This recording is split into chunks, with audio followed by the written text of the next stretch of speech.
तो वैद्युत आवेश और क्षेत्र, ये हमारा चैप्टर 1 का फर्स्ट टॉपिक है। विद्युत क्या होती है?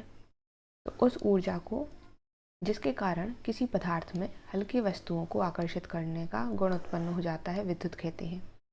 हल्की वस्तुओं को कैसे आकर्षित? जैसे कि चुंबक देखी है तुम लोगों ने। चुंबक होती है, अगर हम उसको रेत के पास ले जाते हैं तो क्या होगा? वो रेत जो है उसके छोटे छोटे जो कण हैं वो चुंबक में आके चिपक जाते हैं। या तो अगर हम पिन के बाजू में ले जाएं, कील के पास में ले जाएं, तो क्या होता है, वो कील जो है उससे चिपक जाती है। अब ऐसे ही ये तो हो गया चुंबक के लिए। लेकिन विद्युत क्या करती है कि जैसे कोई स्केल है, अगर हम क्या करते हैं, उसको कपड़े से रगड़ते हैं या तो बालों से, तो जो छोटे छोटे कागज़ के टुकड़े होते हैं वो इसमें क्या होता है, स्केल में चिपक जाते हैं। तो ये मतलब इसमें कोई बीच में एनर्जी तो लग रही है, तभी तो वो चिपक रहे हैं। तो इसी को हम बोलते हैं विद्युत, उस एनर्जी को। फिर है विद्युन्मय। क्या होता है? तो जिस पदार्थ में हल्की वस्तुओं को आकर्षित करने का गुण उत्पन्न हो जाता है। अब जिस पदार्थ में उत्पन्न होगा, जैसे कि यहाँ पर हमने स्केल लिया है, स्केल में उत्पन्न हुआ है, तो उसको हम कहेंगे कि ये जो पदार्थ है विद्युन्मय हो गया है।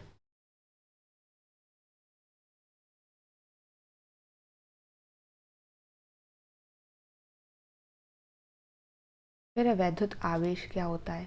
तो वैद्युत आवेश एक भौतिक राशि है जिसे अर्जित कर लेने पर कोई पदार्थ विद्युन्मय हो जाता है। जैसे कि यहाँ पर फिर पदार्थ में हम स्केल ही मान लेते हैं, तो स्केल जो है वो क्या है, विद्युन्मय है। लेकिन अब स्केल के पास कुछ ना कुछ ऐसा तो आ गया है जिससे वो कागज़ को अपनी तरफ आकर्षित कर रहा है। तो उस चीज़ को हम क्या बोलेंगे, क्या आ गया है, आवेश बोलेंगे। उसके पास आ गया है वैद्युत आवेश। और वैद्युत आवेश क्या है, एक अदिश राशि, क्योंकि इसकी कोई दिशा नहीं होती कि वो किस साइड, इसी साइड को सबको इधर अट्रैक्ट करेगा। ऐसी कोई दिशा नहीं होती, वो कहीं पर भी अट्रैक्ट कर सकता है। तो उसको हम क्या कहेंगे, जब दिशा नहीं है तो वो अदिश राशि है।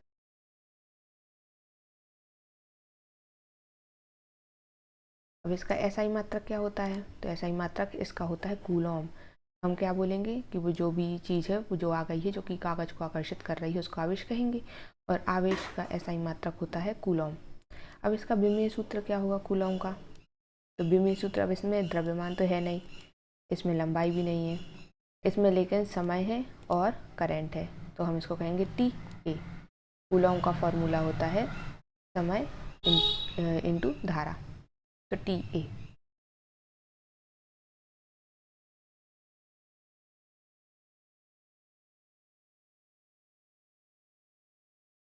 फिर उसके बाद है कि विद्युत क्या होती है?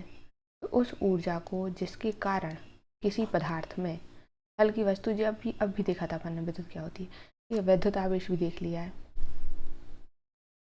और जो कूलॉम है उसको सी से प्रदर्शित करते हैं, कैपिटल सी से। फिर चालक और विद्युत रोधी। तो पदार्थों को वैद्युत आवेश की गति के आधार पर 3 वर्गों में विभाजित किया गया। मतलब जो इसमें आवेश है वो कितनी स्पीड से चलेगा, उसके हिसाब से 3 टाइप के पदार्थ हो जाते हैं। कौन कौन से? चालक, विद्युत रोधी, अर्धचालक। अब जो चालक है, चालक में क्या होता है कि जो पदार्थ अपनी में से वैद्युत आवेशों को बहने देते हैं उसे हम चालक कहेंगे। अगर कोई पदार्थ है, जैसे कि हमने लोहे की रॉड ले ली, अब अगर लोहे की रॉड में से जो हमारे चार्ज है, जो आवेश है, अगर वो बह जाता है तो क्या कहेंगे उसको, कि वो चालक है। विद्युत रोधी क्या कहलाएगा? जो पदार्थ अपने में से वैद्युत आवेशों को बहने नहीं देता। वैद्युत आवेश, अब जैसे विद्युत रोधी में आ जाएगा लकड़ी, ये है लकड़ी। तो अब लकड़ी में से आवेश नहीं बह पाता है, इधर से इधर तक जा ही नहीं पाएगा, तो ये क्या हो गया, विद्युत रोधी हो गई। अब जैसे कि तुम लोगों ने देखा होगा कि जब करंट का स्विच होता है, अगर उसमें हम कुछ लोहे की चीज़ ले जाएं या कुछ भी ले जाएं और वहाँ पर जाके उसको उससे छू लें, तो क्या होगा, करंट लग जाएगा हमारे लिए। लेकिन हम क्या करें, लकड़ी के अगर स्टूल पर खड़े हो जाएं और फिर उसको हम टच करें, तो क्या होगा, करंट नहीं लगेगा। तो क्यों नहीं लग रहा है? क्योंकि लकड़ी एक विद्युत रोधी है और लोहा या फिर जो हमारी बॉडी है वो भी एक चालक है, तो इसलिए उसमें करंट लग जाता है। और अर्धचालक क्या होते हैं? अर्धचालक ऐसे पदार्थ होते हैं जिसमें जो आवेश है वो ना तो चालक के बराबर इतना ज़्यादा मात्रा में जाता है और ना ही विद्युत रोधी की जैसे इतनी कम मात्रा में जाता है, वो बीच में रहता है, न ज़्यादा न कम, तो उसका नाम है अर्धचालक।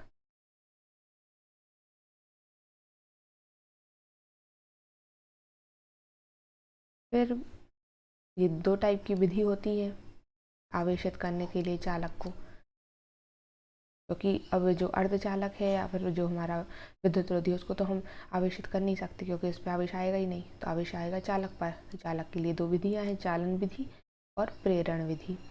चालन विधि क्या कहलाती है कि जब किसी आवेशित चालक को किसी अनावेशित चालक के संपर्क में लाया जाता है, ये कोई आवेशित चालक है, ये अनावेशित चालक है,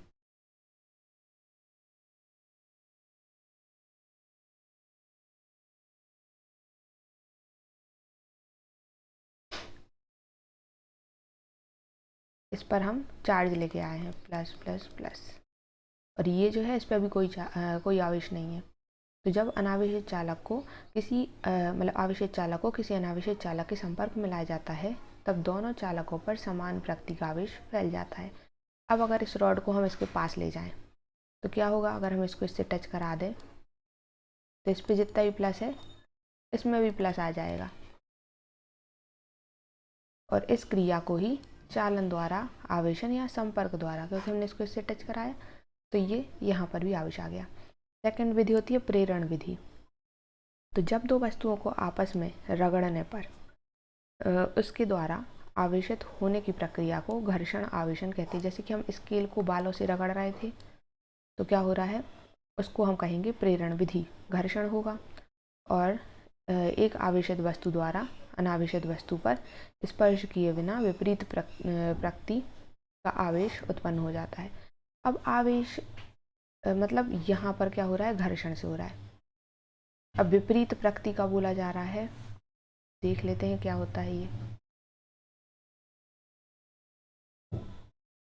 ये जो है ये कुछ फोर्स लगती है, अब वो हमें तो दिखता नहीं है आंखों से कि मतलब आखिर उसमें क्या फोर्स है जिससे वो अपनी तरफ खींच रहा है उसको,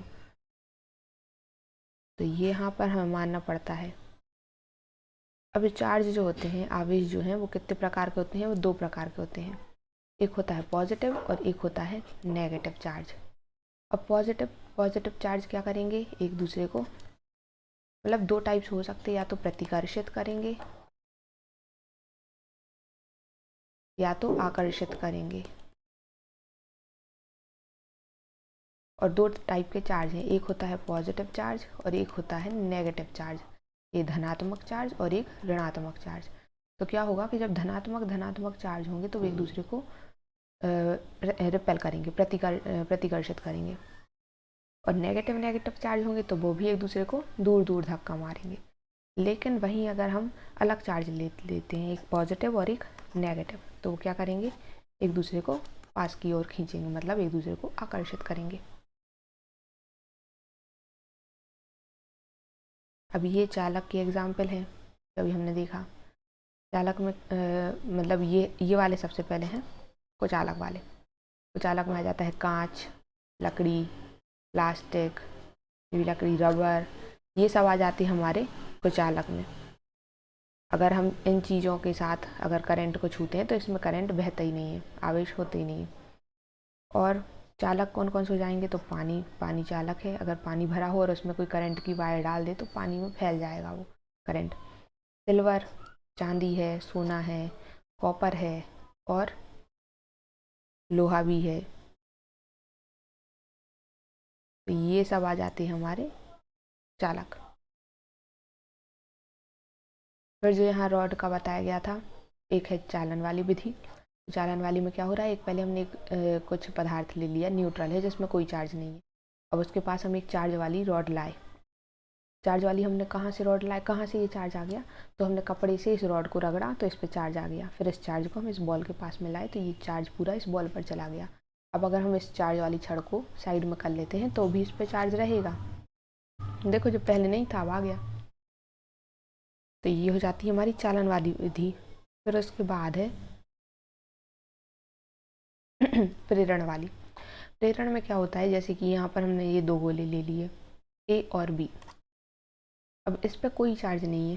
फिर हमने क्या करा, एक रॉड पास में लाए चार्ज करके, तो हमने यहाँ पर इस गोले पे चार्ज दे दिया। अभी देखना ये गोले एक दूसरे के पास में हैं ये।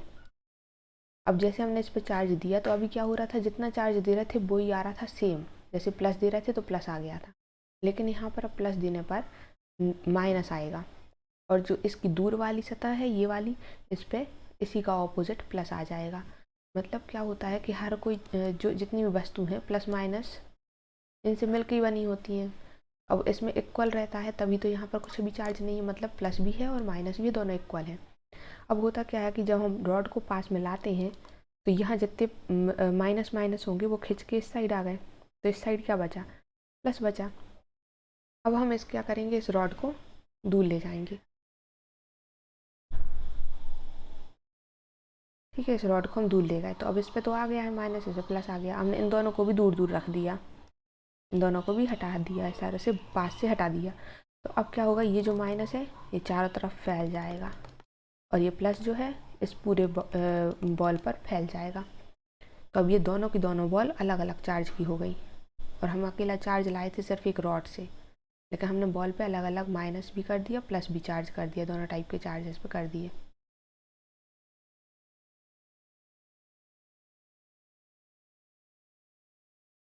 फिर है भू संपर्कण क्या होता है। तो यदि किसी आवेशित पदार्थ को पृथ्वी से किसी चालक द्वारा जोड़ दिया जाए तो पदार्थ का आवेश चालक से होते हुए पृथ्वी में चला जाता है, और इस प्रक्रिया को भू संपर्कण कहते हैं। इसमें करना क्या है कि आवेशित पदार्थ है, जैसे कि यहाँ है, ये कोई चालक पदार्थ है। हमने क्या करा, जैसे कि यहाँ बिजली आ रही है, बिजली गिरती है तो लगता है कि जैसे घर पर ना गिर जाए, तो उसके लिए बचने के लिए क्या करते हैं ये लोग, यहाँ बड़ी बड़ी बिल्डिंग्स के ऊपर एक ऐसा वायर लगा देते हैं, एक एंटीना टाइप का लगा देते हैं, जिससे वो बिजली को यहाँ से खींच लेता है। और यहाँ से खींचता है तो यहाँ वायर लगे रहते, तो वायर से जाते हुई बिजली पृथ्वी में चली जाती है। तो इसी को हम कहते हैं भू संपर्कण। ये पृथ्वी से जोड़ देते हैं, जैसे कि पूरा का पूरा चार्ज जो है वो पृथ्वी में चला जाए। और जो बिजली चमकती है वो क्या है, वो भी चार्ज है। वो इतने बड़े लेवल पे होता है कि वो हमें दिख जाता है, और यहाँ जो स्केल का चार्ज है वो हमें दिखता नहीं है, क्योंकि यहाँ पर बहुत ही कम चार्ज है। फिर है प्रेरण द्वारा आवेशन। तो जब किसी आवेशित छड़ को विद्युत रोधी स्टैंड पर रखे किसी अनावेशित चालक के पास लाया जाता है तो अनावेशित चालक के पास वाले सिरे पर विजातीय आवेश और दूरवर्ती वाले सिरे पर सजातीय आवेश आ जाता है। इसी हम कहते हैं स्थिर विद्युत प्रेरण। ये वाली प्रोसेस अब भी देखी थी, ये वाली, ये जो समझा है ये पूरा है स्थिर विद्युत प्रेरण। पहले हम रॉड लाए, पहले कुछ भी चार्ज नहीं था, रॉड लाए, यहाँ विजातीय चार्ज आ गया, विजातीय मतलब ये प्लस है तो ये माइनस आ गया, अलग उसका आ गया। और सजातीय अगर होता तो क्या होता, प्लस के साथ बाजू में प्लस आ जाता तो सजातीय हो जाता। फिर चार्ज आया तो यहाँ पर विजातीय आ गया, दूर वाली सतह पर सजातीय आ गया। फिर उसके बाद जब हम अलग कर देते तो देखो वहाँ सेम है, तो इसको हम कहेंगे प्रेरण वाली विधि, स्थिर वैद्युत प्रेरण।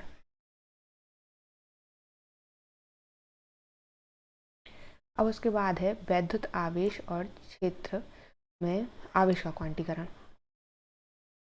आवेश का क्वांटीकरण मतलब क्या होता है, तो सभी मुक्त आवेश परिमाण में आवेश की मूल इकाई ई के पूर्ण गुणज में होते हैं, या किसी आवेशित पदार्थ पर आवेश का परिमाण मूल आवेश ई के परिमाण के पूर्ण गुणज में होता है। इसका मतलब ये है कि जो आवेश है, देखो जो स्केल पर आवेश आ रहा था, ये हमारा स्केल है, मीटर स्केल। अब हो क्या रहा था, जब हमने यहाँ कागज रखे थे और स्केल को बालों से रगड़ा था, क्या हो गया था, इस पर चार्ज आ गया था जो इन कागज को खींच रहा था अपनी ओर। तो यहाँ पर ये बोला गया है कि जो चार्ज है, जो यहाँ पर चार्ज है जो कि हमें आंखों से नहीं दिखता है, वो हमेशा पूर्ण गुणज में होता है, किसके, ई के। मतलब चार्ज को हम लिखते हैं क्यू से, क्यू बराबर एन ई होता है। अब ई क्या है, जो हमने शुरुआत में पढ़ा था कि इलेक्ट्रॉन्स होते हैं, यहाँ इलेक्ट्रॉन घूमते हैं, यहाँ पर प्रोटॉन होते हैं, यहाँ न्यूट्रॉन होते हैं, इसको एटम कहते हैं, परमाणु कहते हैं इसको। तो यहाँ यही बताया गया है कि ये जो चार्ज है वो इलेक्ट्रॉन ही है, एक टाइप से। यहाँ पर इलेक्ट्रॉन इलेक्ट्रॉन है जिसको हम चार्ज बोल देते हैं।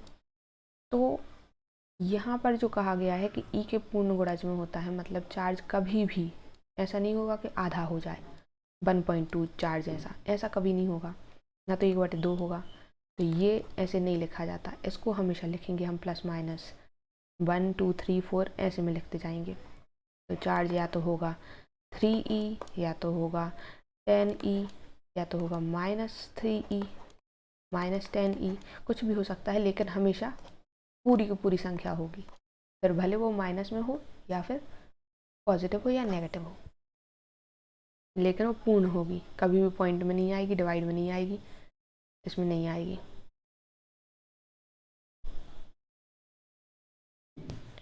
फिर है क्वेश्चन है कि एक पदार्थ में 100 इलेक्ट्रॉन की कमी है, 100 इलेक्ट्रॉन की कमी है और उसमें आवेश की मात्रा एवं प्रकार बताओ। तो सबसे पहले n, यहाँ पर क्या है n का हो गया। इलेक्ट्रॉन क्या है, इलेक्ट्रॉन का ये तुम लोग को याद करना पड़ेगा कि इलेक्ट्रॉन पे कितना चार्ज होता है। तो इलेक्ट्रॉन पे होता है 1.6 × 10⁻⁻19, ये होता है इलेक्ट्रॉन का चार्ज। 1.6 × 10⁻⁻19 कूलम, इतना कम चार्ज होता है। फिर अब फॉर्मूला ये वाला Q बराबर एन ई यहाँ रख दिया, हमें निकालना है Q निकालना है। तो n की वैल्यू 100, E की वैल्यू ये हो गई 1.6 10⁻⁻19। अभी यहाँ पर 10 जो 100 है उसको कैसे लिख सकते हैं, 10⁻2 लिख सकते हैं। अब क्या होगा, ये और ये वाली पावर जुड़ जाएगी, तो 10⁻2, और यहाँ क्या है, ये प्लस है -19। अब प्लस माइनस का गुणा करते तो क्या आता है, माइनस आ जाता है। 2 - 19 तो हो जाएगा 10⁻⁻17 कूलम, इतना आंसर आ जाएगा। इसका मतलब है कि पदार्थ में इलेक्ट्रॉन की कमी हो रही है। अब जब इलेक्ट्रॉन देखना, यहाँ लिखा है इलेक्ट्रॉन की कमी, तो जब इलेक्ट्रॉन्स ही कम हो जाएंगे तो एक पदार्थ पर क्या होता है, पॉजिटिव होता है और नेगेटिव, दोनों इक्वल होते हैं। तो इन्होंने जब बोला है कि पदार्थ में इलेक्ट्रॉन की कमी हो रही है, मतलब इलेक्ट्रॉन कम हो रहे हैं, जब इलेक्ट्रॉन कम हो जाएंगे तो हमारे पास बचेगा क्या, पॉजिटिव बचेगा। तो पॉजिटिव, इसका मतलब ये है कि इसमें धनात्मक आवेश होगा, जिसकी मात्रा ज़्यादा होगी वो वाला आवेश हो जाएगा, और जिसकी मात्रा कम होगी वो नहीं होगा।